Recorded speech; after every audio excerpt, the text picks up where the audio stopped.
Trae Young, Luka Doncic. Trae Young, Luka Doncic. On a l'impression que leurs destins sont maintenant liés à vie, puisqu'on se rappelle que lors de la draft en juin dernier, Atlanta a fait l'impasse entre guillemets sur Doncic en allant chercher Trae Young et en le mettant au centre de leur grand projet, les nouveaux Warriors. Alors Erwan, là on est maintenant en mars. J'ai envie que tu me dises un peu ce que tu ressens et ce que tu ressentais à la base lors de sa draft, ce qu'on disait autour de lui et ce que tu ressens maintenant, s'il te plaît.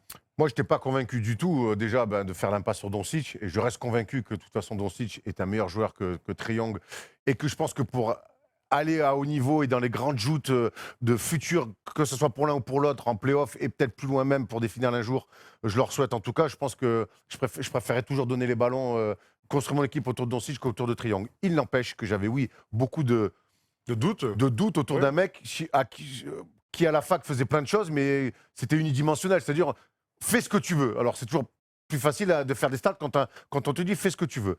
Après, je trouve que le projet d'Atlanta, il est cohérent maintenant. C'est-à-dire, on s'inspire des Warriors, donc on est dans un basket aujourd'hui moderne de spacing, de 1 contre 1, de shoot extérieur. Ben, effectivement, construire comme ils font autour de Trae Young, l'entourer comme ils l'ont fait. Je trouve ça intéressant. Et surtout, Trae Young progresse, mais parce que son équipe aussi progresse. Et beaucoup de crédit à Lloyd Pierce, qui est un coach un peu inconnu, coach défensif côté Sixers. Et pareil, qui lui a su s'adapter. Donc, bon choix des Hawks, finalement, de filer les clés à Trae Young et de filer aussi les clés de l'équipe à ce coach intéressant. Alors, quand je t'entends, j'ai l'impression que pour toi, cette saison de Trae Young est une énorme surprise. C'est la question qu'on se pose. Est-ce qu'on doit être surpris par cette saison? On rappelle que c'est une énorme saison de rookie d'un point de vue stats. Voilà, je pense pas, mais comme Doncic, je pensais qu'il allait faire des stats. Je pensais pas qu'il allait faire autant de stats. Et pour notre ami Trae Young, je pensais pas qu'il allait être aussi capable de mettre autant de cartons. Et surtout quand je pense sur ce post All-Star Game, là où il est quasiment à 28 points par match et 9 passes, il a vraiment fait des gros matchs et avec la manière. Et voilà, je trouve vraiment que. Je te dis, et puis en plus, il fait des stats dans une équipe qui progresse. C'est pas comme s'il faisait des stats avec son équipe qui explose, qui prend des 40 points par match. C'est pas le cas. Et c'est dans ça que je trouve intéressant. C'est que cette équipe-là, il se passe quelque chose finalement. Je pensais que, toi, j'avais dit en début d'année, il faut qu'ils tankent, qu'ils attendent un autre rookie pour commencer à essayer d'espérer des choses. Non, cette année, autour de John Collins et de Trae Young, il progresse. Maintenant, Trae Young, très fort sur pick and roll, très fort sur les changements de rythme, très adroit. C'est le basket. Finalement, c'est la NBA d'aujourd'hui. Elle est quasiment faite pour ces mecs-là. Je trouve qu'il est défensivement, il n'est pas assez puni, mais en même temps, on est en saison régulière. Donc, en tout cas, il est clairement dans les temps de passage, voire même en avance sur les temps de passage dans sa carrière. La réalité de cette question, doit-on être surpris par la saison de Trae Young? Oui, en termes de stats, c'est très haut, 18 et 8. C'est quand même des stats incroyables. Maintenant, moi, je ne suis pas surpris. J'en ai beaucoup parlé ici, surtout avec Steph. Tous les trois, on a un groupe. Et si vous saviez ce qui se disait sur ce groupe, vous seriez un peu surpris. Mais en tout cas, Steph, qui nous regarde peut-être, n'aime pas trop Trae Young. Et donc, on est souvent dans la comparaison avec Luka Doncic. Steph, c'est pas qu'il n'aime pas Trae Young, c'est qu'il adore Doncic parce que Dallas est européen. Moi, j'aime les deux. Et que du coup, il est vraiment dans la. Ouais, mais moi, je pense qu'il a tort. Alors, on lui donnera un droit de réponse rapidement, parce que c'est improbable. Mais en fait, moi, j'aime beaucoup Trae Young et j'aime beaucoup Doncic. En fait, t'es pas obligé de détester l'un pour sublimer l'autre.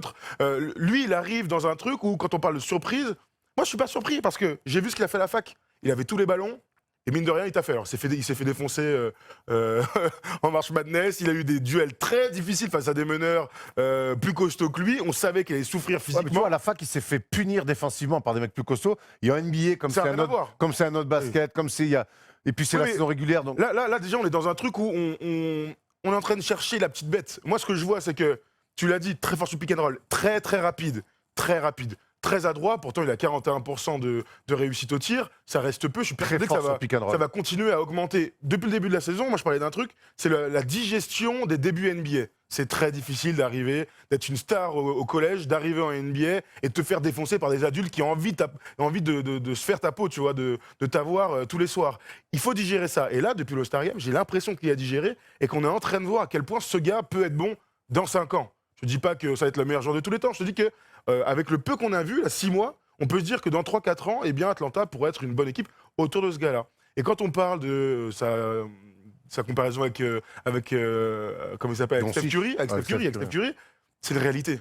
C'est-à-dire que je te dis pas qu'il est aussi fort, je te dis pas qu'il sera aussi fort, je dis qu'il se ressemble. C'est vraiment le fils de Steph Curry, on en voit de plus en plus. Mais là, de tirer du logo, tirer de 10 mètres, être fort sur le pick and roll, avoir ce pouvoir d'attraction, parce que lorsqu'il est sur le terrain, le jeu de son équipe change. Tu vois, la défense le regarde un peu plus, et donc du coup, ça libère des mecs. Tu parles de John Collins, il y en a plein d'autres, hein, les Bazemore, les machins, les Huertas, Taurean c'est Prince, les Huertas, qui est censé être le nouveau Klay Thompson, qui a mis un Tomar la dernière fois, incroyable. Bref, Huertas, hein. Huertas. Huertas, c'est l'espagnol. Quoi hein Huertas. Huerter. Je suis un ouf, Kevin. Et donc du coup, tu te retrouves avec un gars qui impressionne. Huertas, c'est oui. Huertas, NBA, il n'a pas fait rêver. Il Hein. n'a pas fait rêver aux Lakers, il a pas fait rêver. Mais donc du coup, tu vois ce côté, peut-être qu'ils ont bien fait pour leur projet personnel aux Hawks, de prendre ce gars-là qui dans 5 ans peut vraiment être très bon. Mais moi, je te dis, il a montré qu'il avait le niveau NBA, il va l'avoir, il va progresser. Maintenant, qu'est-ce qu'on va attendre de ce mec-là? C'est une équipe qui Ouais, construit. Moi, je trouve ça fou de dire ça. Hey, Devin Booker, tonton. Ouais, mais Devin Booker. Non, mais Devin Booker, c'est des mecs, après, au bout d'un moment, c'est amener son équipe en playoff. C'est être un leader, c'est faire gagner des matchs de playoff. On en a vu plein des mecs qui, finalement, tout à l'heure. Moi, je trouve ça fou de lui demander ça aujourd'hui. Je te jure, ça. Mais je lui demande pas ça aujourd'hui, je lui demande ça va être les prochaines étapes de ce garçon-là dans les prochaines années. Marquer des points, à jouer tous les ballons, c'est très bien. Être à droit, c'est très bien. Ok, il a montré qu'il était capable, il a répondu C'est présent. déjà une énorme surprise quand j'ai entendu la plupart Oui, des gens autour de moi non, mais qui m'ont parfait. dit jamais. On parlait d'un bust. Et là, aujourd'hui, il fait une des plus belles saisons. Une des plus Calme-toi. belles saisons rookie. Bah quoi, désolé, des Une meilleures. très belle saison rookie. Bah, l'une des Parce plus que pour moi, belles, par exemple, sûr. dans la course rookie sur les trois, je mets Doncic devant, je mets lui en deuxième et je mets Ayton en troisième. Ouais, donc déjà, déjà, c'est énorme. oui, non mais attends, Bien sûr. c'est énorme. Maintenant, regarde, c'est le syndrome Booker très fort, talentueux au possible et tout, mais je gagne pas un match. Et maintenant, ça va être aussi la prochaine étape, mais c'est peut-être pas la saison prochaine, c'est dans les prochaines années qui arrivent. Ça va être ça, c'est voir maintenant au niveau du leadership, au niveau de comment l'effectif va évoluer, et c'est jouer les playoffs, parce que je voyais dans les commentaires, disons, ah ben, cette année, s'il chope un choix de draft, playoff la saison prochaine. Non, non, non. À l'Est, tout est possible. Ah, oui, non, mais non, non. Ah bah. C'est bien plus compliqué que ça. Alors, certes, je compare à Booker qui est à l'Ouest où alors c'est la guerre, c'est clair. mais même à l'Est, c'est pas si simple que ça. Faut pas juste ajouter des rookies sur 3 ans pour aller en playoff. Donc maintenant, je veux voir comment il va digérer cette première saison, revenir après, Plus costaud, confirmer, sûrement. plus costaud. Est-ce que les équipes vont pas s'adapter? Regarde Donovan Mitchell, les 4 premiers mois qu'il fait de sa saison, elle est compliquée cette année. Il a dû un Bien peu sûr. rentrer, taper dans le mur pour revenir.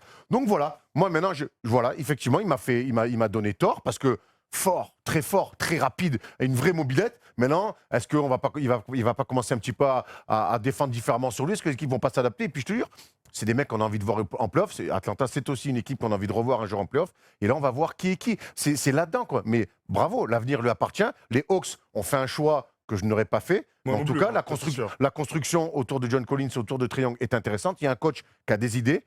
Il y a une équipe qui progresse. Et ça, c'est aussi important de le dire. Ça fait une énorme différence avec Phoenix, hein, quand même. Exactement. C'est une équipe qui progresse déjà. En peu de temps, 6-7 mois, on a vu une équipe qui progresse. C'est archi intéressant. Voilà. Dans la comparaison avec Doncic, souvent on parle de deux choses. Que fait l'adversaire de Trae Young? En général, il fait son meilleur match de la saison, hein, puisqu'il ne défend pas, le petit Trae Young. Bon, Alors, son je physique vais juste d'enfant. répondre à des gens qui prennent tout mot pour mot. Les Suns sont dans la ligue, la comparaison n'est pas bonne. Alors, merci pour la comparaison n'est pas bonne. Mais les Suns, c'est pareil, c'est avoir un mec autour de Devin Booker, construire pour essayer d'avoir les playoffs. Et eux, ça fait 4 ans qu'ils n'évoluent pas. Et pour le coup, Trae Young, voilà, je veux le voir continuer à évoluer. Maintenant, on verra l'année prochaine.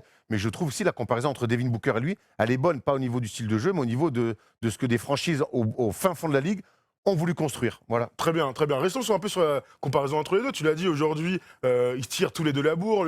Trae Young prend tous les rookies du mois de la conférence Est et Doncic, lui, est dans la conférence Ouest. Clairement, C'est important de dire que chaque mois, il y a Oui, deux bien rookies, sûr. Est et Ouest. Oui, bien Parce sûr. que des fois, quand je vois sur Twitter, un triangle rookie du mois. Oui, mais de l'Est. Donc il y en a un autre à l'Ouest aussi. Oui, bien sûr, bien C'est sûr. important de le dire. Ah, oui, tout à fait, tout à fait. Et mais du coup, dans la comparaison, donc d'un point de vue des stats, alors on va dire que c'est presque équivalent. L'un est à 21 points par match, c'est incroyable qu'il soit si haut. Mais tu vois, on se pose toujours la question de que fait l'adversaire de ce joueur-là. Alors on va pas me faire croire que Doncic c'est le meilleur défenseur de NBA. Hein, lui Non. aussi, il souffre. Trae Young, c'est une réalité aujourd'hui. Il a le profil Isaiah Thomas, donc toute sa vie, je pense, il va souffrir. Hein, il va se faire poster. Comme Tony Parker a été ciblé par moment lors des grandes joutes de playoffs, il va falloir s'étoffer, il va falloir résister et le planter. Tony Parker, quand il défend sur Jason Kidd et Chauncey Billups, il ramasse. Hein. Bah, parce que tu m'étonnes, les mecs, c'est des. Mais Au bout d'un moment, il y a une réalité physique. Hein. Oui, oui. Tu fais tout ce que tu peux, c'est compliqué. Mais on a vu aujourd'hui avec des Steph Curry, même si Steph Curry, je pense que physiquement est quand même un peu au-dessus, Je pense. et qui s'est étoffé en plus, et qu'aujourd'hui, on l'a caché à un moment donné, et qu'aujourd'hui, il arrive à faire les minima. Là-dessus, moi, sur l'évolution physique qu'a eu Steph Curry, je suis pas sûr que Trae Young puisse avoir la même. Il est quand même plus petit et même plus Il est plus fin. plus fin. Donc on va voir. Maintenant, on sait qu'il y a des coachs, et Lloyd Pierce est un coach défensif à la base. on arrive à cacher des mecs. Et on peut s'inspirer évidemment de ce que faisait Brad Stevens avec Isaiah Thomas. Tout à fait. Là, pour le coup, bonne comparaison. Tout à fait, tout à fait. Et je continue dans la petite comparaison entre Doncic et Trae Young. Je vois dans les commentaires, Dallas, c'est grave solide, nous dit Solt Souja, pardon. Du point de vue des victoires, il y a quand même Atlanta qui est à 23-45, et on imagine que Dallas est largement au-dessus. Ben non. Ils sont à 27 victoires. Oui, mais Dallas, déjà, ils prennent pas un match à l'extérieur. Ils prennent pas un match à l'extérieur. En ce moment, ils prennent pas beaucoup de matchs. Donc, quand tu es dans la comparaison des deux, ils sont quand même dans deux saisons compliquées. Certes, il y en a qui sont à l'Est, hein, donc tu joues plus facilement contre Cleveland, New York ou Chicago. Mais il n'empêche que cette réalité des victoires, tu l'as dit, dans le projet d'Atlanta, eh ben, ça gagne des matchs. Et c'était clairement à souligner pour la très bonne saison de Trae Young. Non, clairement, honnêtement, vraiment, moi, j'étais pas fan. Je trouvais que physiquement, parce qu'on a beau être dans un basket moderne, mais voilà, je l'ai trouvé très fort. Et puis c'est un mec qui s'échappe pas, qui n'a pas peur de prendre des tirs. C'est un mec sur les fins de match qui dit donnez-moi la balle. Et ça, c'est toujours intéressant. Je le trouve très fort sur pick and roll. Je dis, le basket moderne d'aujourd'hui NBA lui convient à la perfection. Non, je trouve que parle beaucoup déjà. J'aimerais bien que dans chez moi, on sera du Magic, Larry Bird et tout. Calme-toi. Vas-y, petite déclat, Polo, sur Trae Young, s'il te plaît. Qui effectivement a tendance à répondre aujourd'hui. Mais alors, ce qui est bizarre, c'est qu'il a commencé à jacter quand il a commencé à être très bon. En tout cas, bien sûr que je veux remporter le titre de rookie de l'année et je pense que j'en ai encore une chance. Ça, on l'entend. Lucas fait une année incroyable, mais je pense que je fais aussi une très bonne année. Je pense que si je continue comme ça, j'ai sans aucun doute une chance de le remporter. Il dit pas un truc de ouf, c'est tout Non, à fait mais je parlais pas de cette déclat. Là, pour le coup, il reste encore un mois et demi de compète. Il est très bon sur les 2 derniers mois. Oui, donc qui veulent choper le titre de rookie de l'année, il n'y a pas de souci. On pourrait peut-être d'ailleurs, pourquoi pas, comme on imagine des fois l'année dernière avec Simmons et Mitchell, trouver un titre de co-MVP, de co-rookie de l'année. Ça a déjà existé par le passé. Et pourquoi pas? Mais non, c'est quand il commence à parler, j'aimerais bien que Doncic et moi sur Larry Bird Magic. Il répond à des questions. Ouais, bon, écoute, voilà. Moi, j'ai toujours cette théorie. On te pose 100 questions. Une fois, tu peux dire une dinguerie. Ça me choquera pas. Il n'a pas dit non plus le. On leur souhaite. Moi, j'aimerais bien que Trae Young et Luka Doncic soient les nouveaux Magic et Bird. Ça nous promettrait 15 ans de NBA très, très excitantes. Non, mais quoi qu'il arrive, il y aura 15 ans de NBA très excitante. J'ai pas besoin qu'il y ait un duel Doncic-Trae Young. Mais non, moi, par contre, je suis très curieux de voir l'évolution des Hawks. J'aime bien comme ils ont travaillé. On en a beaucoup moins parlé. Finalement, la hype Doncic a. Ça n'a pas été plus mal pour Trae Young sur son début de carrière NBA. On en a un peu moins parlé. Et du coup, quand on en a parlé, c'est parce qu'il a été très bon. Donc finalement, voilà, c'est pas plus mal. J'aime ce qui se passe à Atlanta et j'aime ce que fait Trae Young en ce moment. Donc pour répondre à cette question, toi, tu es surpris par sa saison? Ouais, par le volume de jeu qu'il a, par le nombre de points, par la mainmise qu'il a pris tout de suite sur ton équipe et par ce leadership.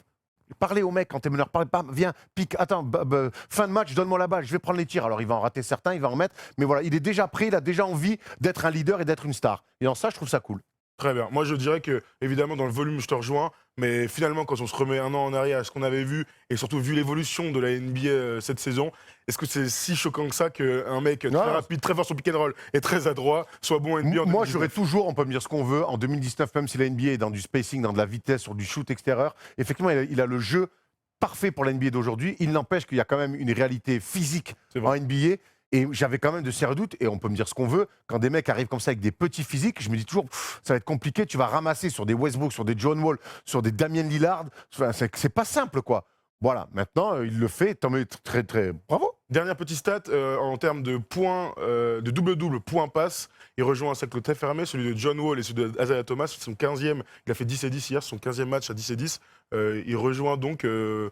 une méga légende et un gars qui est chez lui et qui essaie de rafistoler son tendon d'Achille.